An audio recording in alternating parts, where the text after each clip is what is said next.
अनादिकाल से ही अगणित प्राणियों का आवागमन होता रहा है। जीवात्मा अनेक योनियों में जन्म लेकर अपने कर्मों के अनुसार संसार के रंगमंच पर अभिनय करती है। सामान्यतः अपने अस्तित्व की रक्षा और दैनिक आवश्यकताओं की पूर्ति के लिए संघर्ष करने में ही मनुष्य का संपूर्ण जीवन खप जाता है। दुनियादारी में दिन रात व्यस्त रहकर मेरा तेरा इसने उसने के भ्रमजाल में ही उम्र बीत जाती है।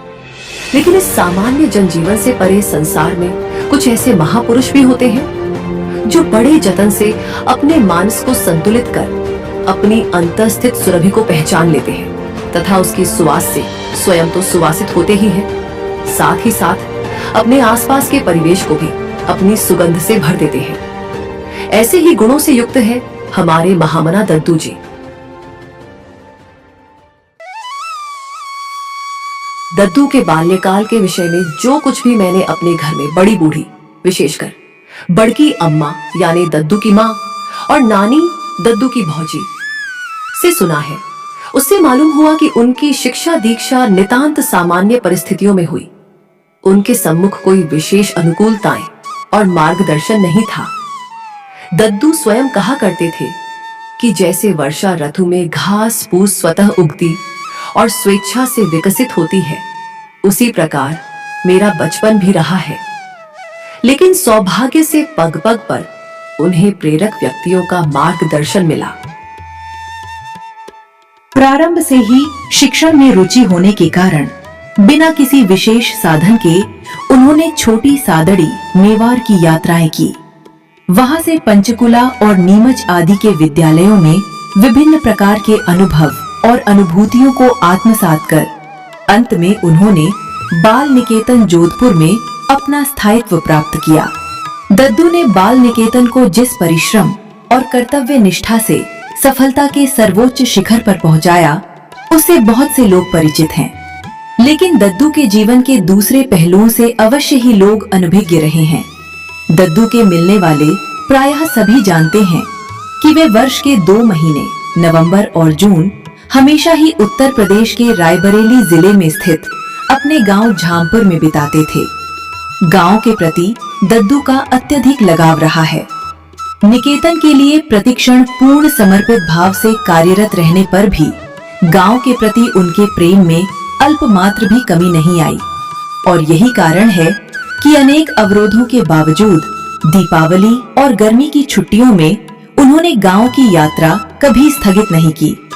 दद्दू शरद ऋतु के सात्विक सौंदर्य से युक्त गांव को परीलोक कहते थे और अपने गांव में रहकर हमेशा ही उन्होंने परीलोक का आनंद उठाया है।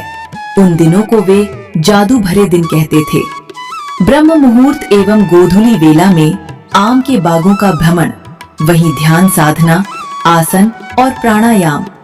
शाम को दरवाजे की चौपाल में वृद्ध युवा और बाल वर्ग की सम्मिलित संगोष्ठियां, सभी को लाई बतासा बांटना, नवयुवक दल का गठन, विभिन्न प्रकार के सामाजिक और सांस्कृतिक क्रियाकलापों का आयोजन, रात्रि में शिक्षाप्रद नाटकों का मंचन, अभावग्रस्त लोगों को धोतियां एवं अन्य ऊनी सूती कपड़े बांटना, गांव की ऊबड़ खाबड़ सड़कों में सामूहिक श्रमदान एवं सामूहिक सफाई, घर में सभी के साथ प्रतिदिन पारिवारिक एवं धार्मिक चर्चा, हम उम्र साथियों के साथ पैदल गंगा स्नान, आसपास के गांवों के ऐतिहासिक एवं धार्मिक स्थलों का भ्रमण आदि क्रियाकलाप दद्दू के जादू भरे दिनों के महत्वपूर्ण अंग थे।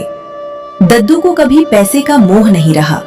सार्थक एवं अच्छे उद्देश्यों के लिए उन्होंने हमेशा आगे बढ़कर और घुल-मिल कर योगदान किया है। अनेक अवसरों पर गांव के हित में अच्छी व्यवस्था के लिए पूरे खर्चों का भार दद्दू ने अपने ऊपर ले लिया है। अपनी भतीजियों मेरी माँ और मौसियों की शादियों में 4-5 दिन तक अथक परिश्रम करके दद्दू ने सारी व्यवस्था संभाली। जब तक हम चारों भाई बहन आजीविका अर्जन में सक्षम नहीं हो गए, तब तक गृहस्थी का सारा भार प्रायः दद्दू पर ही था।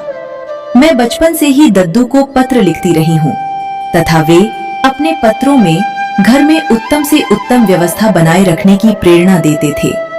खेतों और बागों, गाय भैंसों की सभी व्यवस्था करनी हो या गृहस्थी के छोटे बड़े सामान का प्रबंध की आपूर्ति दद्दू कराते रहे हैं और मैं उनके मार्गदर्शन में ही सबकी सार संभाल करती रही हूँ। यही कारण था कि हमारा घर इतना संपन्न और सुव्यवस्थित रहा है कि यदि अचानक 15 से 20 अतिथि घर में आ जाते थे तो बिना घर से बाहर गए उनके नाश्ते, खाने और सोने की सारी व्यवस्था तुरंत ही भली प्रकार हो जाती थी।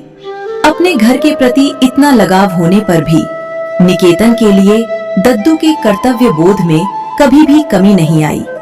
कभी कभी तो दोनों के बीच सामंजस्य बनाने में उन्हें बड़े धर्म संकट का सामना भी करना पड़ा है, लेकिन अंत में जीत कर्तव्य की ही हुई है।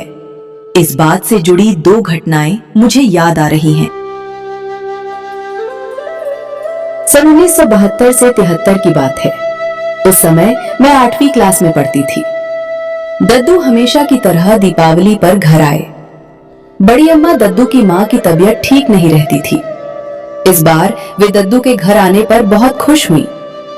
शायद उन्हें अपने अंतिम समय का एहसास हो गया था और उन्हें यह जानकर संतोष हो रहा था कि दद्दू इस समय यहीं है। कार्तिक पूर्णिमा के पश्चात दद्दू के जोधपुर वापस जाने का समय तय रहता था। इस बार जोधपुर जाकर दद्दू का तुरंत ही कलकत्ता जाना निश्चित हो चुका था। वहां कुछ विशिष्ट लोगों से निकेतन के लिए पैसा इकट्ठा करना था। बड़ी अम्मा का मन नहीं था कि दद्दू अभी जोधपुर जाएं। उनकी तबीयत कुछ बिगड़ रही थी, लेकिन दद्दू ने उनसे बिना बताए निश्चित दिन तैयारी कर ही ली। सुबह लगभग 5 बजे जब परंपरागत ढंग से नानी ने दद्दू के यात्रा प्रस्थान हेतु तिलक किया तो दद्दू माँ के पैर छूने गए। उन्हें अंतिम समय में जानकर भी बिना उनसे कोई बात किए दद्दू चुपचाप दबे पैर चल दिए। मैं हमेशा की तरह बड़ी दूर तक दद्दू के पीछे पीछे रोती रोती गई, लेकिन लौटकर जब घर आई तो जो दृश्य देखा वह मुझे कभी भुलाए नहीं भूलता। बड़ी अम्मा अपना पेट पकड़ पकड़ कर रो रही थी और कह रही थी, अरे मेरे सरवन पूत चले गए और मैं जान भी नहीं पाई। मैं चलते समय देख तो लेती कम से कम, अब मुझे कहाँ मिल पाएंगे। अरे हमेशा के लिए छूट गए मेरे सरवन। उसके बाद वे 2 दिन तक थोड़ी थोड़ी देर में वैसे ही दद्दू का नाम ले लेकर रोती रहीं।